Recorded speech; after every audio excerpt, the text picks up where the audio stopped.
ચલો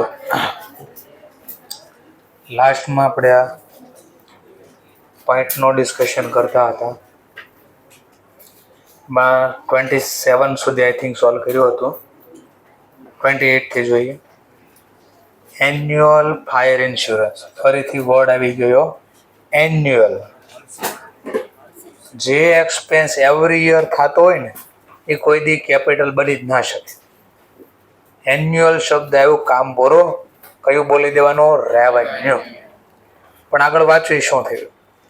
annual fire insurance 24,000 જે pay કર્યા હતા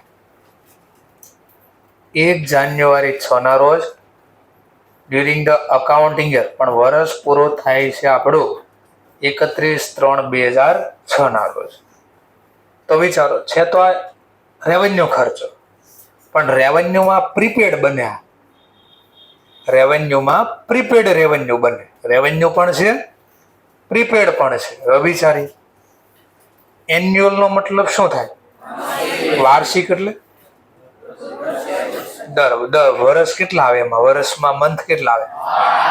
તો એનો મતલબ 12 મહિનાના કેટલા રૂપિયા ઇન્સ્યોરન્સ ના ચૂકવા? અને ક્યારે ચૂકવા? એટલે 1 જાન્યુઆરી થી 31 ડિસેમ્બર ના ચૂકવા પડે. પણ આપણો વર્ષ તો ક્યારે પૂરું થઈ જાય? તો વિચાર, જાન્યુઆરી, ફેબ્રુઆરી, માર્ચ, તો આ વર્ષમાં કેટલો સમય કવર થયા? તો આ વર્ષનો ખર્ચો તો 3 મહિનાનો જ કહેવાય. બાકીના 9 મહિનાનો ખર્ચો કયા વર્ષનો કે? નેક્સ્ટ યરમાં જે ચૂકવો આ વર્ષે. તો વિચારો, 12 મહિનાના 24,000, તો 3 મહિનાના કેટલા? એમ ન ખબર પડે. 24,000 ડિવાઈડ બાય 12, બોલો એટલું. 24,000 ભાગ્યા 12, 1 મહિનાના 12,000, તો 2,000. 1 મહિનાના 2,000. તો આ મહિના, આ વર્ષમાં કેટલા મંથ કવર થયા? 3 ગુણ્યા 3. તો આ વર્ષનો 6,000 ને કહેવાય કરંટ યરનો રેવન્યુ એક્સપેન્સ. બાકી તો 9 મહિના આવતા વર્ષના છે. તો 1 મહિનાના 2,000, તો 9 મહિનાના કેટલા? તો 9 ગુણ્યા 2,000, 18,000 ને કહેવાય પ્રીપેડ રેવન્યુ. શું બોલાય? પ્રીપેડ. તો લખ્યું છે આમાં 6,000 એ તો કરંટ યર નો રેવન્યુ ખર્ચ છે, બટ 18,000 છે ને એ તો પ્રીપેડ છે ફોર ધ નેક્સ્ટ યર. એટલે આમાં રેવન્યુ હતો અને પ્રીપેડ રેવન્યુ હતો. ચલો 29 નંબરનો પેજ. Question number 29. Compensation paid. Compensation એટલે વળતર. પેડ ટુ વર્કર, વર્કરને ચૂકવા. શું કામ ચૂકવું? Under the VRS. VRS નો મતલબ થાય વોલ્યુન્ટરી રિટાયર સ્કીમ. વોલ્યુન્ટરી નો મતલબ સ્વેચ્છાએ. રિટાયરમેન્ટ એટલે નિવૃત્તિ લઈ લેવાય. તો કંપની એક સ્કીમ લાવી કે જે લોકોએ અમારા બિઝનેસમાંથી સ્વેચ્છાએ નિવૃત્તિ લઈ લેવી એ લોકો લઈ શકે છે. અને જે લોકો અહીંયા સ્વેચ્છાએ પોતાની જાતે બિઝનેસમાંથી જતા રહેશે તો અમે એને આટલા રૂપિયા આપશું. કામ નહીં કરવાનું, છતાં બી પૈસા આપશું. તો બોલો, કંપનીને શું ફાયદો થાય? આનાથી ઉલટાનું કામ તો ન કર્યું, પૈસા આપવાના થયા. આવું કોના માટે હોય? સ્પેશિયલ ટેલેન્ટેડ લોકો માટે હોય. VRS કોના માટે હોય? સ્પેશિયલ ટેલેન્ટેડ હોય. એ તો કાંઈ ન કરતા, બાજુવાળાને કાંઈ ન કરવા દેતા હોય. એવા લોકો માટે આ સ્કીમ આપે. એકદમ ટેલેન્ટેડ હોય આ લોકો, એ તો કાંઈ ન કરે, બીજાને કાંઈ ન કરવા દે. તો સમજવા માટે કંપનીને બધી જગ્યાએ હોય. ક્લાસીસ હોય, કોઈ બિઝનેસ હોય, કોઈ પણ 1-2 સ્ટુડન્ટ એવા હોય, એવા વર્કર એવા હોય 1-2. એ શું કરે? હું તો નહીં ભણું કે હું તો નહીં શીખું, બીજાને ન શીખવા દો. તો એના માટે તમને 11-12 થી ધમકી આપતા અથવા નાનપણથી ધમકી આપતા, LC આપી દો. તો તમે કહે ના અમે લિવિંગ ખાઈ લ્યો, LC નથી ખાવી અમારે. આવતું ને LC એટલે હું? Leaving certificate. જાવું હોય તો બંધ થઈ જાઓ, નકર તમને કાઢી મૂકશે, આવું કહેતા હોય. આ એકવાર જેને LC આપી દે ને એને પછી બીજી સ્કૂલમાં એડમિશન લેવામાં તકલીફ પડી. કોઈ સ્કૂલ વાળા ન લે. કે વિચારો જે બાળક 1 થી 10 એ સ્કૂલમાં ભણ્યું હોય અને એ શિક્ષક એ સ્કૂલ વાળા થાક્યા કેટલા હશે? બોલો, એને 10 વર્ષનો સંબંધ પૂરો કરી દીધો, કેટલા થાક્યા હશે એ લોકો? એ આપણને કેટલા થકવાડ દે. આને એક એડમિશન લખી અંદર તમે જો LC માં વાંચજો, આજે ઘરે છે, તમારું વર્તન કેવું છે એવું લખ્યું છે, તમારું વર્તન કેવું છે. હા, તો ત્યાં તને LC આપે ને ત્યારે તો બહુ મસ્ત લખે. તો 12મું પૂરું કરીને નીકળ્યા એટલે 12 પૂરું કર્યા પહેલા કાઢી મૂકી ને તો એમાં મસ્ત લખી દે એક શબ્દ, એકદમ સરસ, ફર્સ્ટ ક્લાસ એવું લખી દે. એકદમ ખરાબ લખે, એકદમ ખરાબ, આવો શબ્દ આવ્યો એટલે પૂરું, કોઈ એડમિશન ન આપે. પછી એડમિશન ન આપે કોઈ. ઠીક છે, તો આપણે મુદ્દા ઉપર રહીએ. અહીંયા VRS નો મતલબ થાય કંપની અને એમ્પ્લોય માટે આવી સ્કીમ લાગે કે ભાઈ તમે તો કામ નથી કરતા પણ બેઠા બેઠા બીજા લોકોને હેરાન કરો છો, તો એક કામ કરો, તમે આ કંપની છોડીને જતા રહો, આખું વર્ષ તમારે કાંઈ કામ નથી કરવાનું, તમારો મહિનાનો પગાર માની લો સમજવા માટે 50,000 છે, 50,000 ગુણ્યા 12, 6 લાખ. કામ કર્યા વગર આલ્યો 6 લાખ લેતા જાઓ. આપણે કે ન જાય તો કે 1,00,000 2 લાખ બીજા આપો પણ તમે જાઓ.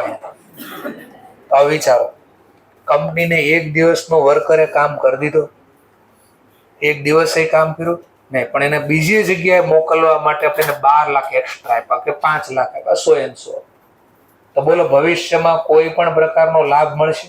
અરે આજે નહીં લાભ મળે અને ભવિષ્યમાં કોઈ. આ તો એક પ્રકારનો લોસ કહેવાય. શું કહેવાય? આ લોસ, આ હેવી લોસ કહેવાય. અને હેવી લોસને ડિફર્ડ કરવો પડે. હમણાં પછીનો પોઈન્ટ બાકી પૂરો કરી તો એ જો સમજાવ્યું છે. સચ એક્સપેન્ડિચર, આ એવો ખર્ચો છે જે કોઈ પણ પ્રકારની આપણી મિલકતની વેલ્યુમાં ભાવ નથી વધારા કરતા અને હેવિંગ અ લાર્જ અમાઉન્ટ, અને આ પેમેન્ટ આપવાનું હોય ને મોટી રકમમાં આપવાનું હોય. ઇટ મે બી બેટર, અને રેવન્યુના બદલે કહે છે બેટર છે, ટ્રીટ કરો as a deferred revenue expenditure. Revenue ની આગળ શબ્દ લાગી ગયો, ડિફર્ડ રેવન્યુ એક્સપેન્ડિચર. ડિફર્ડ નો મતલબ થાય પોસ્ટપોન્ડ કરવો, મુલતવી રાખો, ધકેલી દેવું. બધો ખર્ચો આ વર્ષે નો લખો, અડધો ખર્ચો આ વર્ષે લખો, અડધો વર્ષો ફ્યુચરમાં લખો. આવું તમે શીખાશો. ભાડા પટ્ટાનું મકાન શું કરતા? ભાડા પટ્ટાનું મકાનમાં માંડીવાળામાં કરતા હું થોડા રૂપિયા P&L માં ડેબિટ કરતા અને બાકીનો ખર્ચો બધો ક્યાં રહેવા દેતા? બેલેન્સ શીટમાં. તો ભાડા પટ્ટાનું મકાન એટલે એ હેવી પ્રકારનો ખર્ચો છે, તો બધો ખર્ચો P&L માં ન લખે, દર વર્ષે થોડો થોડો ખર્ચો P&L માં લખતા, બેલેન્સ શીટ માંથી કાઢી લેતા અને P&L માં લખતા. એને કહેતા માંડી વાળું. તો આને ઇંગ્લિશમાં કહેવાય ડિફર્ડ રેવન્યુ એક્સપેન્ડિચર. શું બોલાય? ડિફર્ડ. એટલે હું બધો ખર્ચો આ વર્ષે ન લખો, થોડોક આ વર્ષે લખો ને બાકીનો બેલેન્સ શીટ મારવા. આવતા વર્ષ આવે પાછો થોડો બેલેન્સ શીટ માંથી કાઢી લો, P&L માં લખો. તો હમણાં હું ટોપિક શીખવાડી, એક પોઈન્ટ બાકી છે, થોડી વારમાં સમજાવું. ચલો ત્રીજો 30 નંબરનો topic, amount spent. Demolition, demolition કરો લે પાડી નાખો. ઓફ અ બિલ્ડિંગ, બિલ્ડિંગ પાડી નાખ્યું. શું કામ? Construct a bigger building on a same side. હવે માની લો આ બિલ્ડિંગ અમારે નવું બનાવવું હોય તો આ બિલ્ડિંગને શું કરવું પડે? પહેલા પાડી દો. ચલો, તો આ બિલ્ડિંગ ન પાડું તો નવું જે પ્રકારનો બિલ્ડિંગ બનાવવું એ બની શકે. તો આનો મતલબ કેપિટલ એસેટ એક્વાયર કરવા માટે પેલા ખર્ચો મારે કરવો પડે. આ કેપિટલ અને લખ્યો છે બાજુ, these are incur for construct new building એવો લખો, અથવા incur for acquire capital asset, બેમાંથી જે શબ્દ લખો. Loss on cell of machine, machine વેચી નાખી એમાં શું થયું? નુકસાન. બોલો આનો ભવિષ્યમાં કોઈ લાભ મળવાનો છે? મશીન હોય તો લાભ મળે, મશીન જ નથી તો કોઈ લાભ મળવાનો છે? એટલે નુકસાન ગણ્યો. શું ગણ્યું? નુકસાન. તો લખ્યું સચ એક્સપેન્ડિચર, આ નુકસાની ખર્ચો જ છે એક પ્રકાર. પણ આનો કોઈ મને લાભ નથી મળવાનો એટલે લખ્યું ઇઝ નાઇધર બ્રિંગિંગ એટલે લાવો, ઇન્ડ્યુરિંગ એટલે વધારાનો, બેનિફિટ, નોર કે ઇનહેન્સ એટલે વધારો કરો, વેલ્યુ ઓફ કેપિટલ એસેટ એટલે મારા મિલકતની વેલ્યુમાં કઈ ભાવ નથી વધારવાના ખર્ચ કે નુકસાનથી, કે મને ભવિષ્યમાં કોઈ વધારાનો બેનિફિટ નથી મળવાનો, અને આને લોસ કહેવાય. શું બોલાય? Loss, revenue loss. Legal expense to recover, recover કરવું એટલે વસૂલ કરવું. ડ્યુ ફ્રોમ કસ્ટમર, આ ડ્યુ ફ્રોમ કસ્ટમર, કસ્ટમર પાસેથી લેવાના હતા, પૈસા નહોતો દેતો તો આપણે શું કર્યું હશે? કેસ કર્યો હશે. શું કર્યો હશે આપણે? કેસ. આ કેસ કરવી તો મફતમાં કેસ થશે, વકીલ લોકોને કઈ આપવો પડશે, તો વકીલને પૈસા આપ્યા. હવે બોલો, વકીલને પૈસા આપ્યા મેં રિકવરી માટે, તો કેપિટલ કહેવાય કે રેવન્યુ કહેવાય? કેપિટલ કેમ ન કહેવાય? હાલ તો વિચારવાનું. કેપિટલમાં તો આપણે ક્યારે બોલતા કેપિટલ?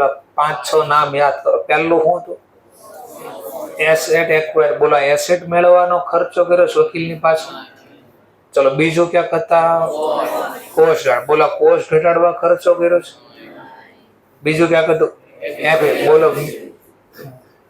આપણે વકીલને પૈસા આપી તો આપણું મશીનમાં પ્રોડક્શન વધી જાય નહીં, તો એને કાંઈ લેવા દેવા નથી.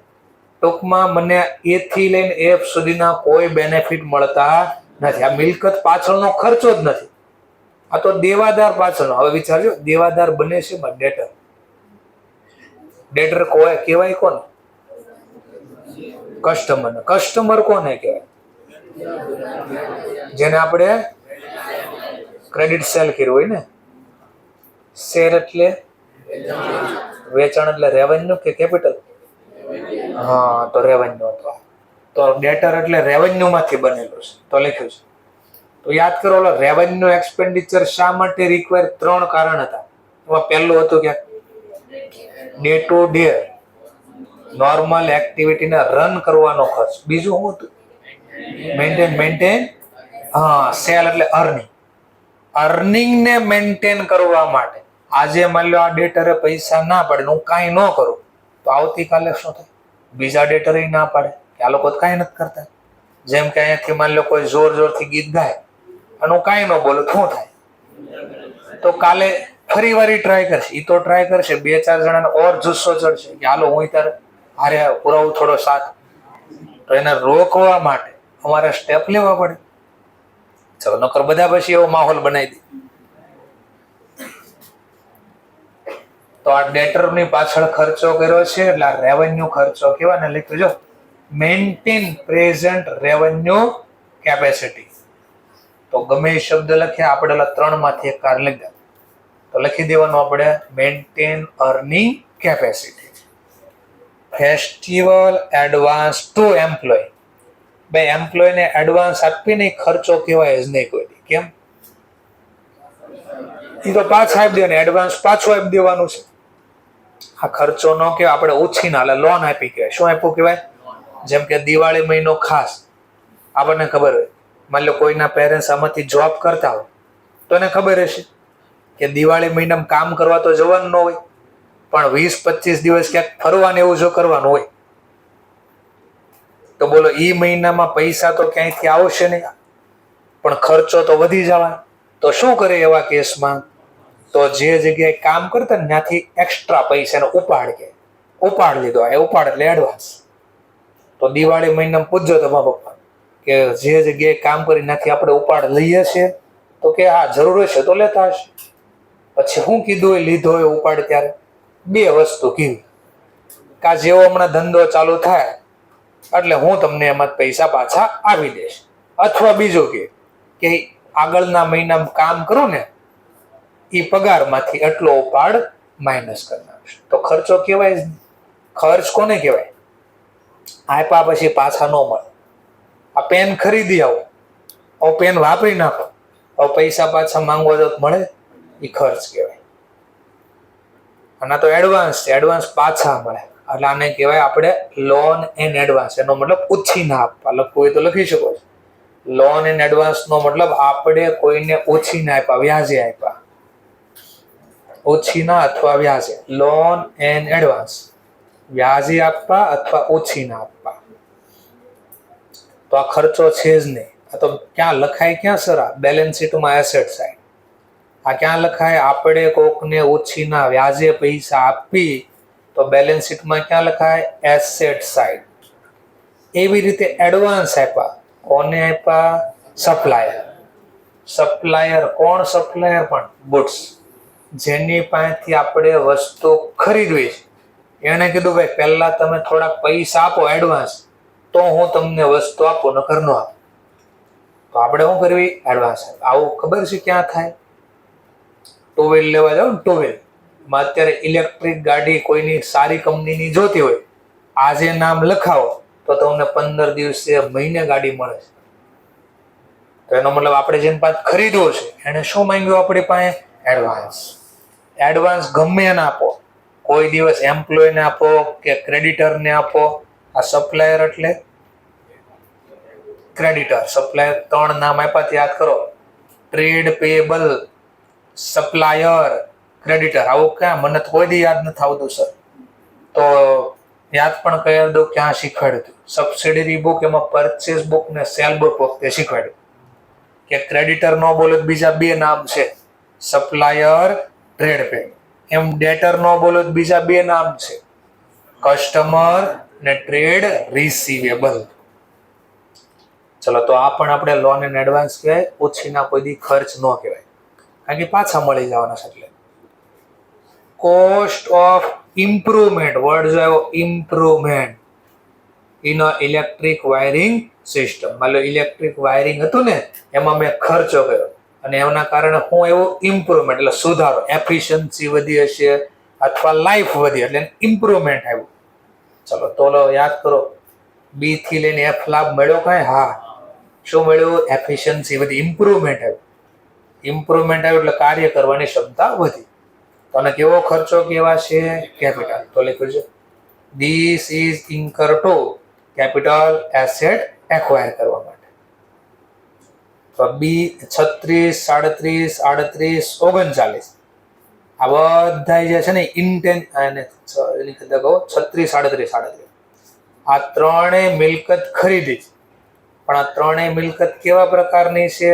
ઇન્ટેન્જિબલ. કઈ મિલકત હતી આ? આપણે ટેન્જિબલ હોય તોય ભલે, ઇન્ટેન્જિબલ. એસેટ ખરીદી તો કેવો ખર્ચો કહેવાય? કેપિટલ. ધંધા સુધી આવી ગઈ, મેળવવા માટે ખર્ચો કર્યો, મેળવવામાં. તો એને એક્વાયર લખ્યું છે. જો this is incur to acquire capital asset. પહેલી વાર ખરીદવી ત્યારે આવો શબ્દ લાગે, એક્વાયર કેપિટલ. એવી રીતે કોઈ ખેડૂત હોય, ફાર્મર, એને એસેટમાં શું ખરીદે? તો ખેતી કરવા માટે જો ખેડૂત પાસે પૈસા હોય તો શું ખરીદે? ટ્રેક્ટર ખરીદે. પણ જે ખેડૂત પાસે પૈસા નથી ને હવે ખેતી કરવી છે, તો પછી હું ખરીદે? બળદ ખરીદે અને બળદથી ખેતી કરાવે.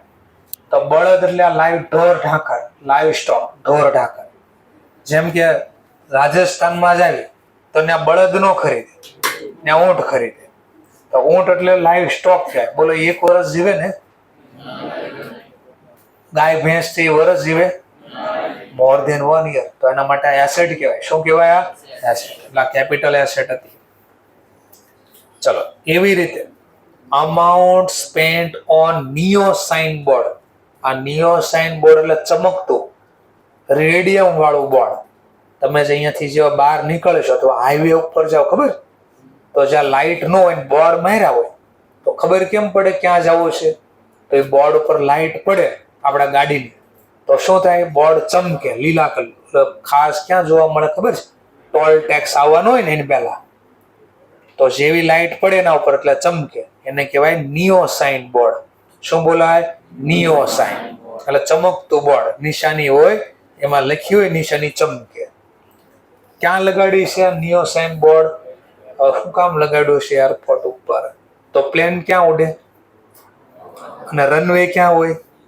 જમીનમાં. તો કેમ ખબર પડે ક્યાં ઉતારવાનું છે પ્લેન? રસ્તો તો દેખાવો જોઈએ ને. તો જ્યાં રનવે હોય, જ્યાં પ્લેનને લેન્ડ કરાવવાનો હોય, ને આજુબાજુ આ મોટા મોટા બોર્ડ મારે, લાઇટ અને નીચેથી એમ લાઇટ પાડે બોર્ડ ઉપર એટલે ચમકે. ચલો એક જ વર્ષ ચાલતું છે ને બોર્ડ, તો મોર ધેન 1 year, તો આ લખ્યું capital asset. Import duty on purchase of material, હું લખ્યું છે મટીરિયલ એટલે ગુડ્સ. આવું પહેલા આવી ગયું તો પેજ નંબર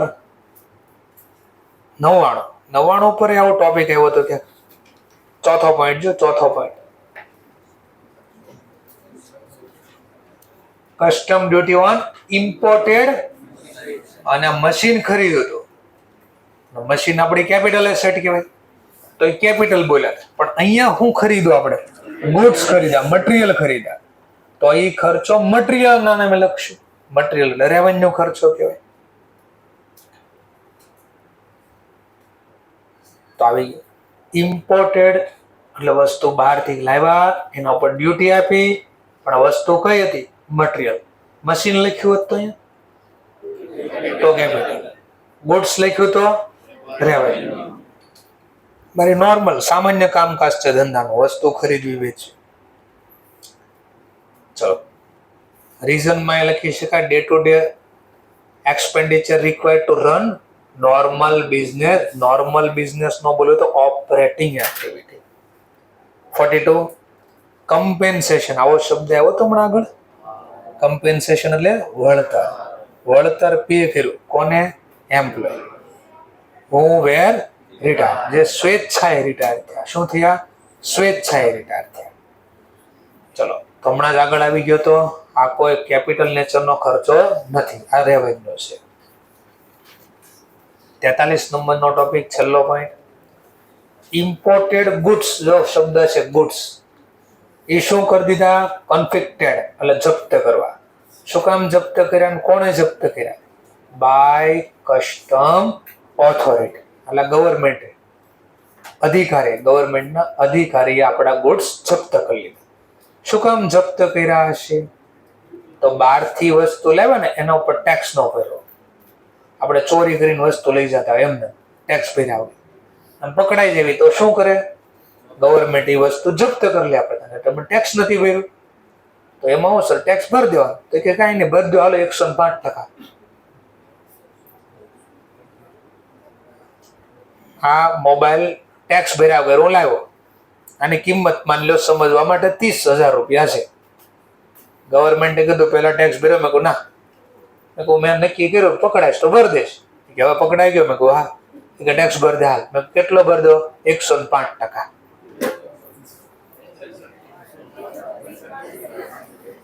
બોલો હવે શું કરું? ટેક્સ ભરું કે ફોન જવા દઉં? હા તો બોલો, ફોન જો કાંઈ મળ્યું નહીં, લોસ થઈ ગયો, રેવન્યુ લોસ, કાંઈ ફાયદો ન થાય. ઉલટાના છે 30,000 ફોન ના આપ્યા તો ઈ ગયા. ચલો હવે રેવન્યુ રિસીપ વાળા 17 આ હોમવર્ક માં આપ્યા તો હોમવર્ક કર્યું છે? પાકો છે? કાલે તો મારે અચાનક બહાર જવાનું છે, બચી ગયા ઘણા બધા. કાલ તો મેં નકર કીધું મને મળ્યા વગર ઘરે નથી જવાનું, હોમવર્ક કરીને જવાનું, પણ ભગવાને તમારા ભાગ આપ્યા. Classification of sum receipt with the, હવે આન્સર આપવાના છે ને, કોના આન્સર છે? Revenue receipt capital. અને મેં કીધું ખબર, રિસીપ્ટ ના આન્સર હંમેશા કોના બેઝિસ આપજો? Activity base. કોના basis? Activity base. Revenue receipt ને કઈ એક્ટિવિટી કહેવાય? Operating activity. તો જ્યાં જ્યાં રેવન્યુ છે ને ત્યાં આન્સરમાં લખ્યું છે ઓપરેટિંગ એક્ટિવિટી. નેક્સ્ટ, જ્યાં કેપિટલ રિસીપ્ટ છે ને બે માંથી એક નામ હશે, કા ફાઇનાન્સિંગ એક્ટિવિટી કા ઇન્વેસ્ટિંગ એક્ટિવિટી. તો જોઈએ હમણાં. ચાલો પહેલું આપ્યું cell of plant and machinery. Machine ખરીદવી આપણે કેપિટલ એક્સપેન્ડિચર કહેવાય, પણ એક્ટિવિટી પ્રમાણે કહું તો ઇન્વેસ્ટિંગ. હા હવે ઇન્વેસ્ટિંગ નીચેથી પગ મારતા હોય તો એકબીજાને પગ નો મારો, તમારો મોઢો કે પગ મારે છે. ચાલ આ બાજુ કહું છું. Cell of plant and machinery. મિલકત ખરીદવી ત્યારે કેપિટલ એક્સપેન્ડિચર કહેવાય. એક્ટિવિટી પ્રમાણે કઈ એક્ટિવિટી કહેવાય? ઇન્વેસ્ટિંગ.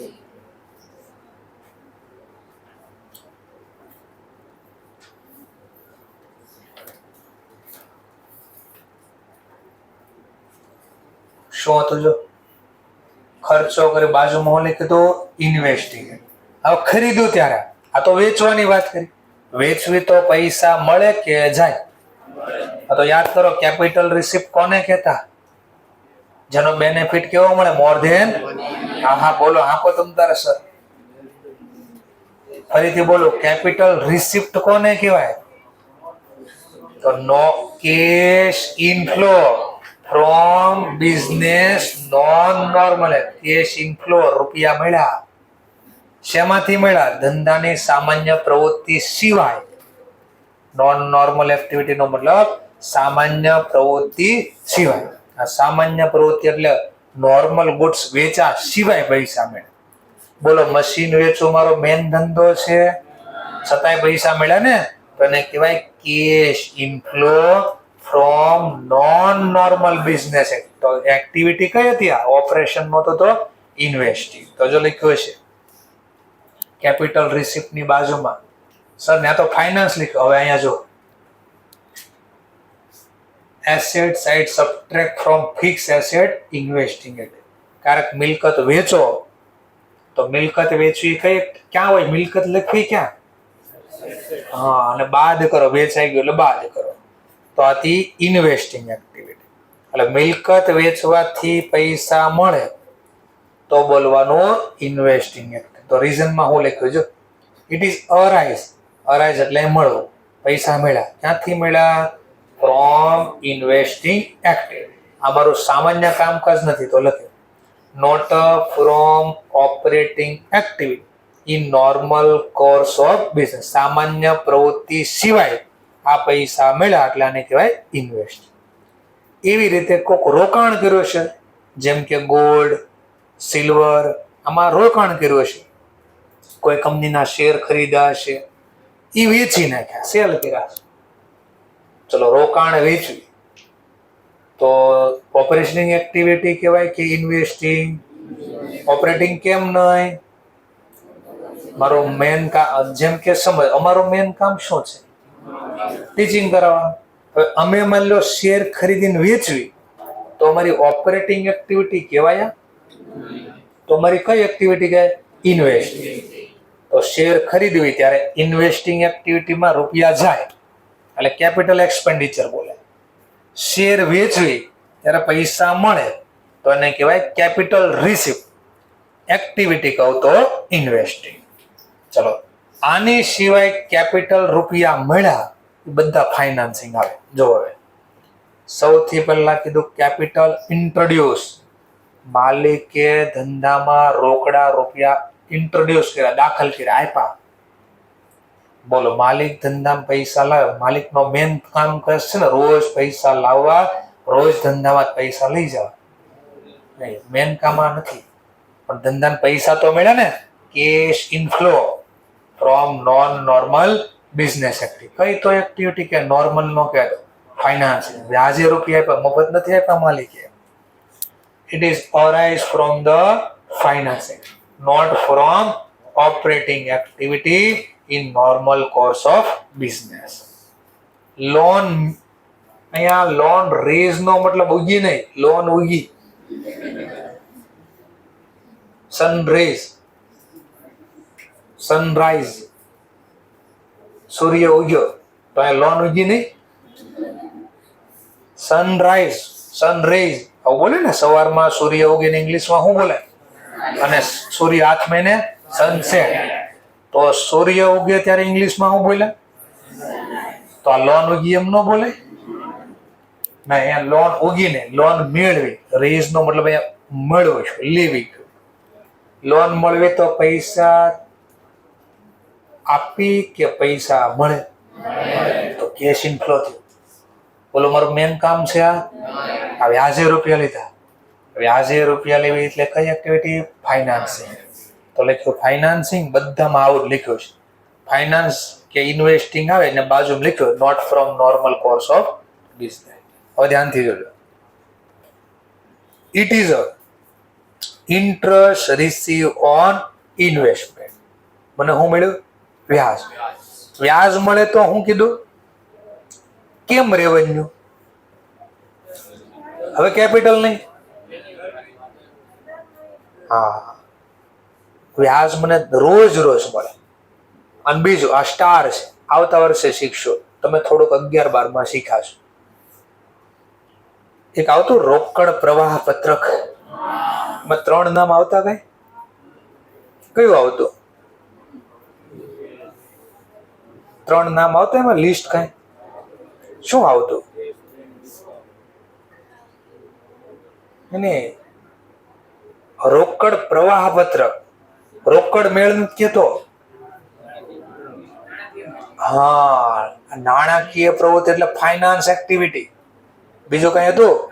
રોકાણકીય, આવું હતું ને. હા, ઇન્વેસ્ટિંગ. અને પેલું શું હતું? કામગીરી. આ કામગીરી એટલે ઓપરેટિંગ. આ તો જે શીખ્યા ને એ જ હતું. આ પૈસા ક્યાંથી આવ્યા એ આવતા વર્ષે આવશે. તો બોલો એ સાંભળો. જેનો મેન ધંધો હોય, જેનો મેન ધંધો હોય શું હોય? કોઈની પાસેથી વ્યાજે રૂપિયા લેવા અને વ્યાજે રૂપિયા આપવા. હવે હું બોલું એ સાંભળો. બેંક. બોલો, બેંક નું મેન કામ શું છે? પબ્લિક પાસેથી એફડી લેવી અને એ એફડી પાછી પબ્લિકને જ આપવી જેને જરૂર હોય. તો બદલામાં શું થાય? આ એફડી લીધી બેંકે, એને વ્યાજ આપશે. અને જે વ્યક્તિએ બેંકમાંથી લોન લીધી એની પાસે બેંક શું કરશે? વ્યાજ વસૂલ કરશે. તો બોલો, બેંકનું આ કેવું કામ કહેવાય? મેન કામ કહેવાય. અને મેન કામને કેવું બોલે? રેવન્યુ. તો લખો it is arise from operating in a normal course of business. સમજાય છે? ક્લિયર? ઓકે. કોના માટે વાત કરે છે? હા, ઓપરેટિંગ એક્ટિવિટી એટલે કોના માટે? જેનું મેન કામ છે. ચલો, એવી રીતે ઇન્ટરેસ્ટ એક્રુડ, બેમાં શું ફરક છે? ઉપર 5મા અને 6મા. ઓલામાં રિસીવડ લખ્યું એટલે મળી ગયું. આમાં એક્રુડ નો મતલબ મળવાનું બાકી. ભલે બાકી હોય પણ વ્યાજ તો છે ને આપણી આવક. હા, તો રેવન્યુ કહેવાય. કયું કહેવાય? પણ આ કોના માટે હોય ખબર છે? જેનો મેન ધંધો હોય રોકાણ કરવાનો. કોણ? જેનો મેન ધંધો શું હોય? રોકાણ કરવાનો. ચલો, જેમ કે મારું લો સમજવા માટે, હું મારો મેન ધંધો વ્યાજ વટાવવાનો. બેંકમાં એફડી મૂકો, કોકને જરૂર એને વ્યાજે પૈસા આપો. મુથુટ ફાઇનાન્સ એવું નામ આવ્યું. મુથુટ ફાઇનાન્સ શું કરે? લોકો પાસેથી લોન ગોલ્ડ લઈ લે, બદલામાં શું આપે? પૈસા આપે. તો એના બદલામાં શું મળશે? હા, તો એનો મેન ધંધો કહેવાય. ચલો, એવી રીતે કેશ રિસીવ ફ્રોમ ડેટર. બોલો, રેવન્યુ કે કેપિટલ? કેપિટલ નહીં. કેમ કેપિટલ નહીં?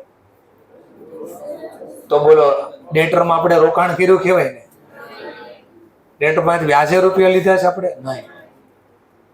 ફાઇનાન્સ ને ઇન્વેસ્ટિંગ કોને કહેવાય? આપણે કોઈક રોક્યા હોય અથવા ફાઇનાન્સ નો મતલબ આપણે વ્યાજે રૂપિયા લીધા હોય. આ તો ઉલટાનો આપણે નોર્મલ ગુડ્સ વેચાતા ઉધાર અને એના પૈસા લેવાના. ગુડ્સ ખરીદવા કે વેચવા એટલે કેવી એક્ટિવિટી? કે ઓપરેટિંગ. હા, તો ઓપરેટિંગ એક્ટિવિટી છે. ચલો, કેશ આપણને મળ્યા. આમાં નામાં શું ફરક છે 7 અને 9માં? આ ગુડ્સ વેચીને પણ ઉધાર વેચાતા, આ રોકડેથી વેચાતા. તો બે એક જ છે. It is arising from operating activity in normal course of business. ચલો, બી આર કલેક્ટેડ. અહીંયા બી આર નો મતલબ થાય બિલ્સ રિસીવેબલ. આના પૈસા મળ્યા આપણને. બોલો, રેવન્યુ કે કેપિટલ? તો પેલો ક્વેશ્ચન થાય બિલ્સ રિસીવેબલ હોય શું? યાદ કરો, મેં તો સબસિડરી બુકમાં શીખવાડ્યું હતું. આપણને યાદ છે કોકને વેચ્યો તો એના ઉપર સોનું ભરોસો કે તમે કીધું નહીં કે? તો આપણે યાદ કરો શું કર્યું? તૈયાર બિલ્સ, એક ડ્રાફ્ટ તૈયાર કર્યું. યાદ આવે તો શું કામ ડ્રાફ્ટ કર્યો ફરીથી? ટ્રસ્ટ નતો. શું કામ? પેલા તો ટ્રસ્ટ નતો કોની ઉપર? હા, ડેટર, જેને વસ્તુ ઉધાર વેચી. આ તો ડેટરને જ રિપ્રેઝન્ટ કરે છે. આ ડેટરને જ રિપ્રેઝન્ટ કરે એટલે લખ્યું it is arising from operating activity in a normal course of business. ચલો ત્યાર પછી ક્રેડિટ સેલ કરે તોય ભલે, કેશ સેલ કરે તોય ભલે, ગુડ્સ વેચાશે, હા, એટલે મારી કઈ એક્ટિવિટી કહેવાય? ઓપરેટિંગ. ઓપરેટિંગ એટલે રેવન્યુ. એટલે આ પૈસા પ્રમાણે લખ્યું છે ને આ જવાબ લખ્યો એક્ટિવિટી પ્રમાણે લખ્યું છે. 11મો ટોપિક. 11માં અને 12માં શું ફરક છે જોજો. બેમાં ઇન્સ્યોરન્સ ક્લેમ લખ્યો છે 11-12માં, પણ એકમાં ઇન્સ્યોરન્સ ક્લેમ મળ્યો શું કામ? For stock damage by fire. અને 12માં લખ્યું છે ઇન્સ્યોરન્સ ક્લેમ મળ્યો પણ શું કામ? For machinery damage by fire. ચલો ગુડ્સ એટલે આપણે રેવન્યુ કે કેપિટલ? હા, તો આગ લાગીને પૈસા મળે કે વેચીને પૈસા મળે? મળ્યા તો પૈસા જ ને, અને ગુડ્સ ઉપર મળ્યા. ગુડ્સ એટલે આપણે રેવન્યુ. એક્ટિવિટી કહો તો ઓપરેટિંગ. મશીન. મશીન આપણી કઈ એક્ટિવિટી? રેવન્યુ કે કેપિટલ? કેપિટલ. હવે માન લો મશીન વેચીને પૈસા મળે તોય કેપિટલ હતા, અને આગમાં બળી ગયું ને પૈસા મળ્યા, મળ્યા તો પૈસા જ ને, એટલે આને કેપિટલ બોલે. એક્ટિવિટી પ્રમાણે કહો તો ઇન્વેસ્ટિંગ. એટલે આમાં ઘણા એમ કે સર આપણે આગમાં રોકાણ કરવી છે, બળી જાય નું રોકાણ નહીં. આ એમ નહીં. અહીંયા રોકાણનો મતલબ તમે જે મશીન બળી ગયું ને એ મારું ઇન્વેસ્ટિંગ એક્ટિવિટી, મશીન મારી ઇન્વેસ્ટિંગ હતી, બળ્યું ઇન્વેસ્ટિંગ એક્ટિવિટી નહોતી. Subsidy receive from government. 13-14માં શું ફરક છે? બેમાં લખ્યું છે સબસિડી રિસીવ, એકમાં લખ્યું છે જનરલ સબસિડી મળી, અને એકમાં મળ્યું છે સબસિડી ગવર્મેન્ટ માંથી. શું કામ મળી? પ્લોટ ઓફ લેન્ડ, એટલે જમીનનો ટુકડો ખરીદ્યો એટલે મને સબસિડી આપી. જેમ કે અત્યારે ઘરે ઘરે સોલાર બધા લગાવે છે ટેરેસ ઉપર, તો હું ટેરેસ ઉપર સોલાર લગાડું તો બદલામાં ગવર્મેન્ટ કઈ આપે છે? શું આપે? પણ ક્યારે આપે? સોલારનો લાભ આપણને 2-4 મહિના મળે. તો વોરંટી ગેરંટી 25 વર્ષ નહીં આવે. સોલાર ઉપર વોરંટી ગેરંટી કેટલે ને 25 વર્ષની આવે પ્લેટ ઉપર. તેનો મતલબ આનો બેનિફિટ કેવો મળે છે? તો કેપિટલ બોલાય કે રેવન્યુ? હા, કેપિટલ એટલે આપણી ઇન્વેસ્ટિંગ એક્ટિવિટી કે ફાઇનાન્સિંગ? ઇન્વેસ્ટિંગ. તો એવી રીતે મેં સામાન્ય ધંધાનું કામ કર્યું, નોર્મલ ગુડ્સ ખરીદ્યા, નોર્મલ ગુડ્સ વેચા, એના બદલામાં જે સબસિડી મળે ને એને જનરલ સબસિડી કહેવાય. શું કહેવાય? આવતા વર્ષે શીખશો ES12 ત્યારે શીખવાડીશ. તો આને કહેવાય રેવન્યુ. તો કીધું છે કે આ મિલકત ખરીદવાની સબસિડી નથી એટલે રેવન્યુ છે. Bad debt recover. Bad debt પડે ક્યારે? રિકવર પછીનો વાત. પેલા પડે ક્યારે? આપણે પૈસા લેવા. કોણ પાંચ લેવાના? ડેટર શેમાંથી બને? સેલમાંથી. સેલ કરવો એટલે કઈ activity? Bad debt recover revenue. તો સામાન્ય રીતે માલ વેચો તો નોર્મલ એક્ટિવિટી, પેલા પૈસા નહોતા આપ્યા, હવે આપી દીધા. Scrap value. ભંગારમાં વેચી દીધું મશીન.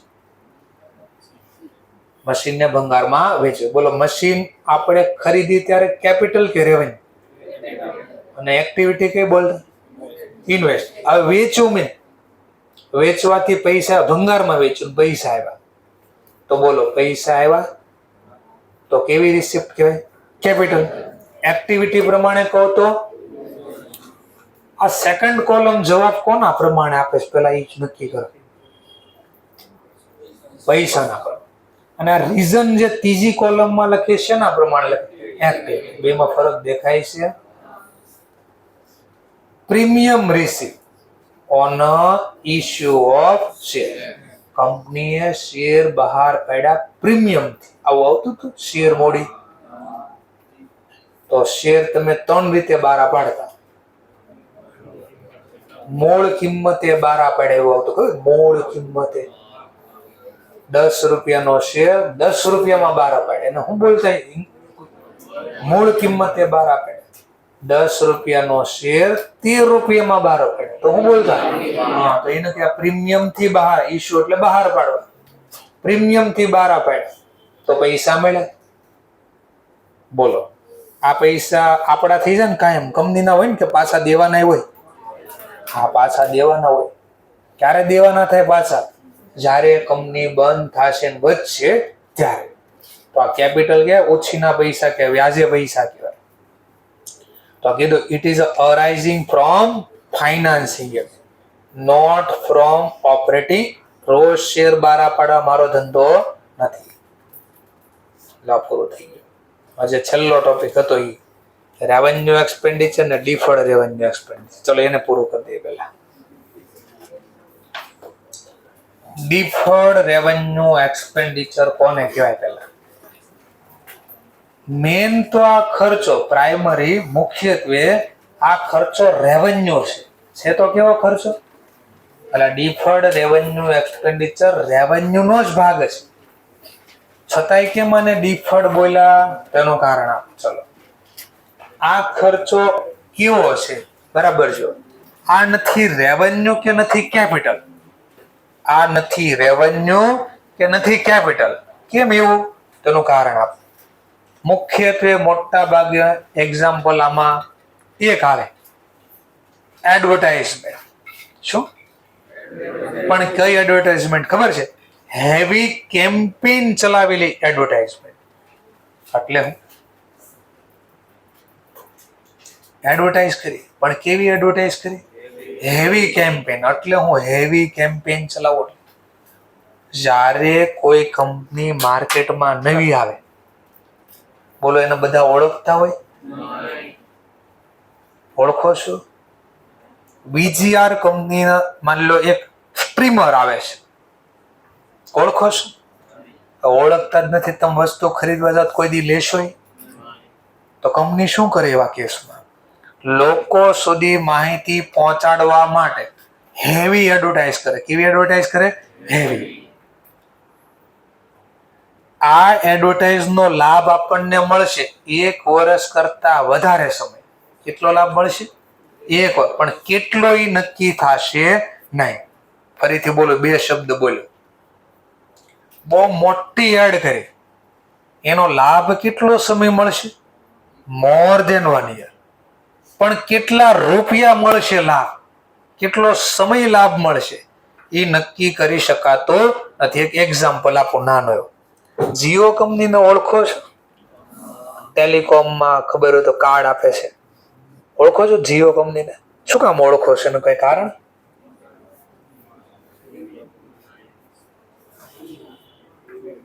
જીઓ કંપનીને ઓળખવાનું કઈ કારણ? કેમ ઓળખો છો?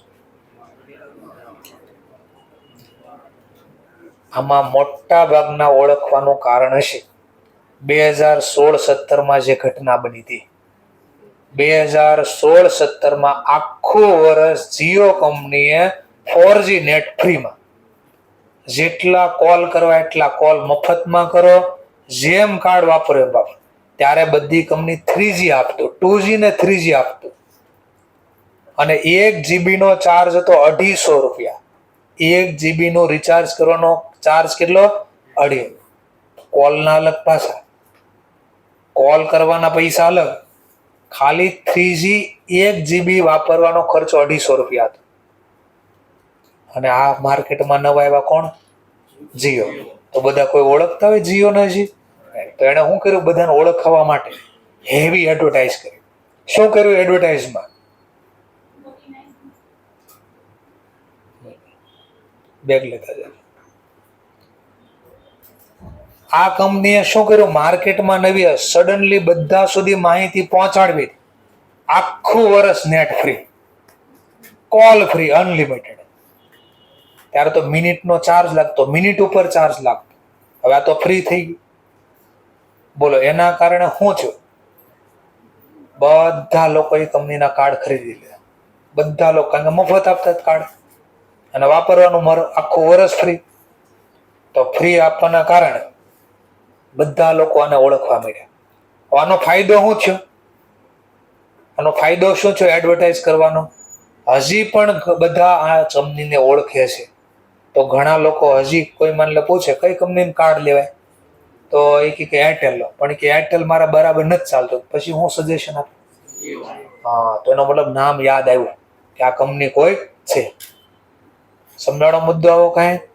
તો જ્યારે હેવી એડવર્ટાઇઝ કરે તો આનો બેનિફિટ કંપનીને 1 વર્ષ કરતા વધારે મળે.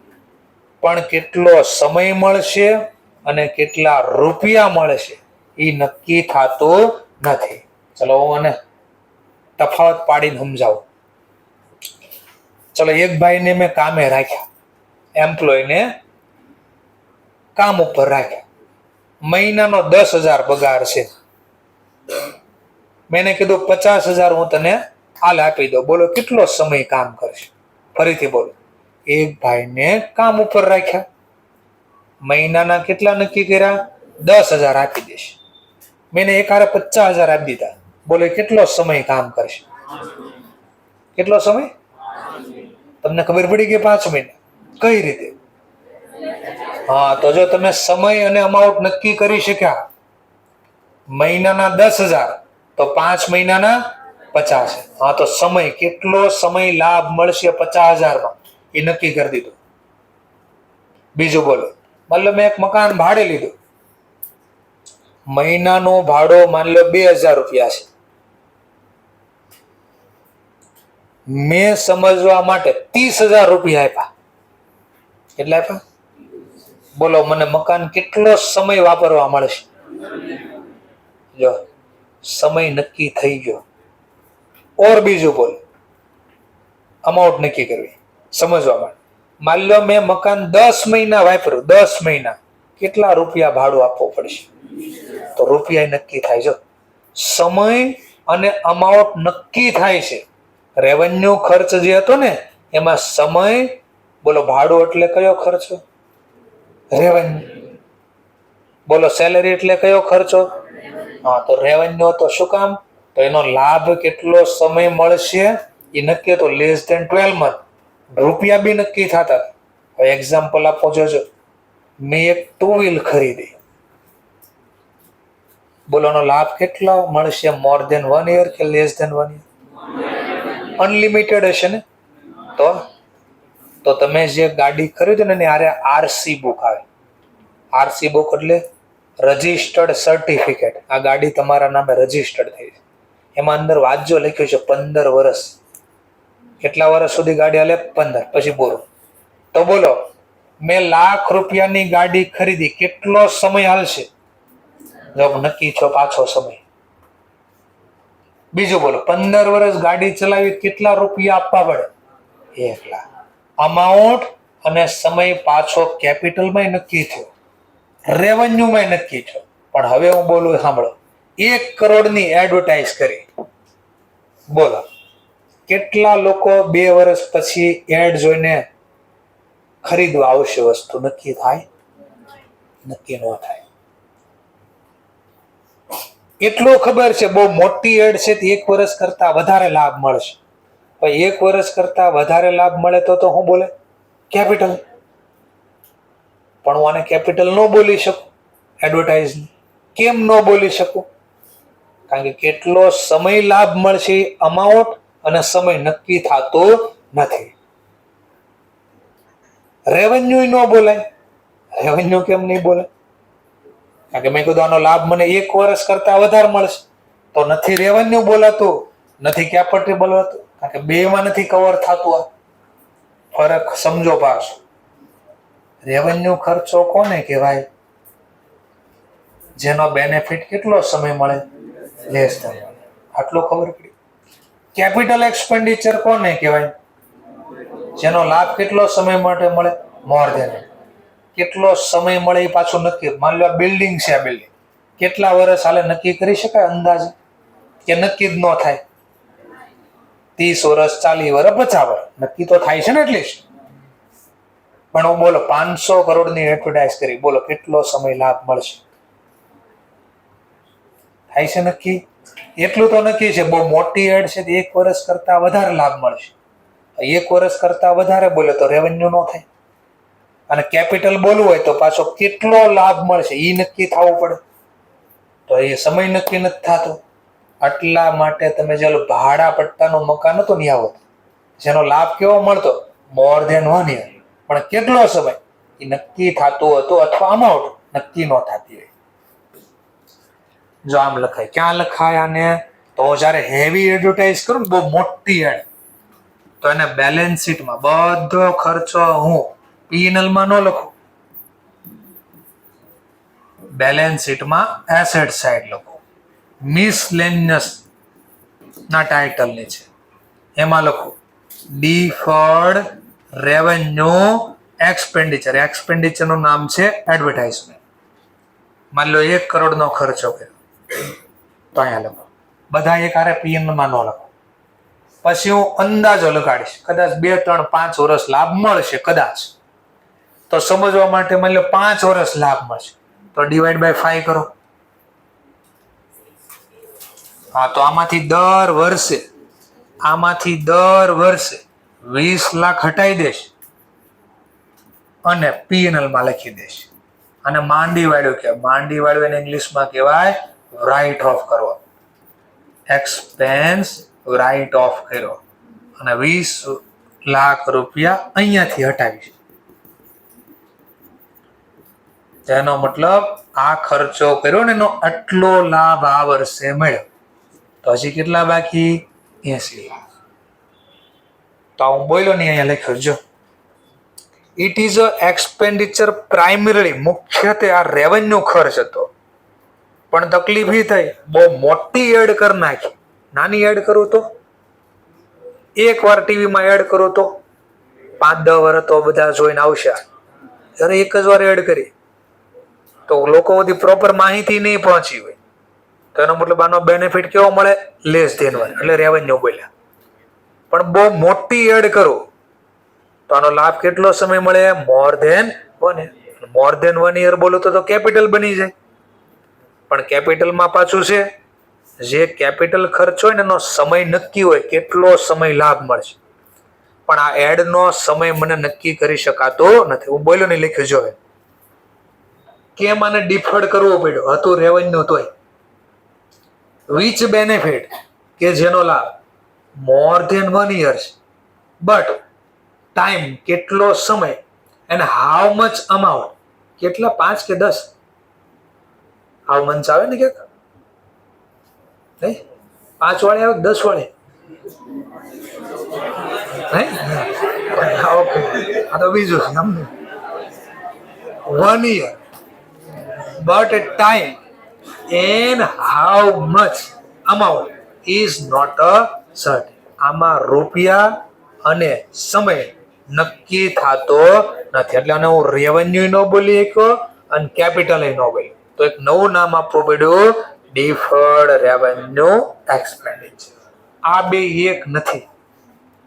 DRE એટલે deferred revenue expenditure is equal to, પછી આમ કરો એટલે એક સરખો નથી. પ્રીપેડ એક્સપેન્સ અને એક્યુમ્યુલેટેડ લોસ, આ બે એક નથી, અલગ અલગ છે. અમન કેજો 11-12 માં આપતા, બોલો સાંભળજો. પગાર, કાચા શ્રેયમાં પગાર આપ્યો ક્યાં લખતા? P&L માં ડેબિટ સાઈડ લખતા ને. પછી હવાલામાં કીધું અગાઉથી ચૂકવેલ પગાર 2000, તો શું કરતા? હવાલામાં કીધું અગાઉથી ચૂકવેલ પગાર, શું કરતા? એક અસર ક્યાં આપતા? P&L માં ખર્ચમાંથી બાદ કરતા. બીજી અસર ક્યાં આપતા? આ તો એ તો મેં કર્યું, એક P&L માં એક બેલેન્સ શીટમાં, એક P&L માં એક બેલેન્સ શીટમાં. તો આની જેવું તો લખ્યું, છતાંય કેમ એક નથી? લખવાની ટ્રીટમેન્ટ તો સેમ આપી. એક અસર બેલેન્સ શીટમાં આપી, એક અસર એસેટ સાઈડ લખી, તો એનું કારણ આપી દો. બે કેમ એક નથી? પ્રીપેડ એક્સપેન્ડિચર છે ને, હવે સમજવા માટે આનું એક્ઝામ્પલ આપ. માની લો એમ્પ્લોયને 10,000 ઉપર રાખ્યો હતો, કેટલા રૂપિયા પગાર? મેં એને 1.5 લાખ રૂપિયા આપ્યા. કેટલા આપ્યા? બોલો કેટલો સમય કામ કરશે? કેટલા મહિના? વર્ષના કેટલા? મહિનાના 10,000, 12 મહિનાના તો 1,00,000. એનો મતલબ 12 મહિના તો આ વર્ષે કામ કરશે, આવતા વર્ષે હજી કેટલું કામ કરશે? 3 મહિના. તો સમય નક્કી થાય. જો પણ આ હેવી એડ કરી બોલો સમય નક્કી થાય નો, તો આમાં સમય અને રૂપિયા નક્કી થાય છે, પણ આની અંદર આ નક્કી થતું એટલે ભલે લખ્યું એક રીતે પીએનએલ ને બેલેન્સ શીટ બંને એક નથી. તો આ એક્યુમ્યુલેટેડ લોસ. એક્યુમ્યુલેટેડ એટલે ભેગું કરવું. એક્યુમ્યુલેટેડ નો મતલબ શું થાય? ભેગું કરેલું નુકસાન. તો એઝ પર રૂલ્સ જ્યારે કંપની બહુ મોટો લોસ કરે, શેના કારણે લોસ કરે? નેચરલ ડિઝાસ્ટરના કારણે, એટલે કુદરતી આફતના કારણે. જેમ કે આજે કુદરતી આફત આવી ગઈ બહુ મોટી, 2 7 તીવ્રતાના ભૂકંપ આવી ગયા, આખું બધું પડી ગયું, લગભગ બહુ ઝાઝુ માણસો મરી જાય, લાખો ઉપર આંકડો આવશે એટલીસ્ટ. બરાબર. વિયેતનામ હતું, આઈ થિંક વિયેતનામ કે ફિલિપાઇન્સ, 2 માંથી એક નામ આવ્યું, મને ખબર નથી રહી અત્યારે. તો 7 ની ઉપરની એક હારે પાછા 2, પેલા એક વાર આવ્યો એટલે મકાન જે માણમાણામાં બીજી રહી જાવ કે પાછો 7 ની તીવ્રતાને બધું પૂરું કરી દીધું, પાયા પૂરા કરી દીધા. આપણે ભૂકંપ આવ્યો તો ખબર છે તમને? ક્યારે આવ્યો હતો? 2000 ની સાલમાં આવ્યો હતો. ત્યાર પછી હજી ભૂકંપ નથી આવ્યો. એ કેટલાની તીવ્રતાનો હતો ખબર છે? 6.5 ની તીવ્રતાનો હતો, કે આ અડધું ગુજરાત પૂરું કરી દીધું હતું. કેટલાની તીવ્રતાનો? કચ્છ તો હાવ પૂરું કરી દીધું, બધું પૂરી. એમાં અંજાર નામનું તો કાંઈ વધ્યું નહોતું. અંજાર નામનું સિટી હતું એ. Accumulated loss. હા, તો મને તો ખાસ ખબર. આમ સોફા ઉપર હોતો હતો અને આમ હલે બધું, તો આ શું થાય છે? કોઈ સાંભળ્યું તો પણ કોઈ દી અનુભવ નહોતો, તો પહેલી વાર અનુભવ ત્યારે થયો હતો. બરાબર. ડિફર્ડ રેવન્યુ એક્સપેન્ડિચર ને એક્યુમ્યુલેટેડ લોસ.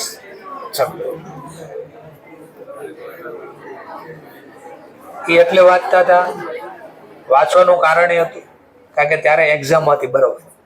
26મી ત્યારે જાન્યુઆરી મંથમાં એક્ઝામ આવે ને. હા, તો અમારે ત્યારે એક્ઝામ હતી, 10માની એક્ઝામ હાલતી હતી. ચલો, તો એક્ઝામ હતી એટલે વાંચતા હતા. ભૂકંપ આવ્યો તો ખબર પડી કેવો ભૂકંપ હોય.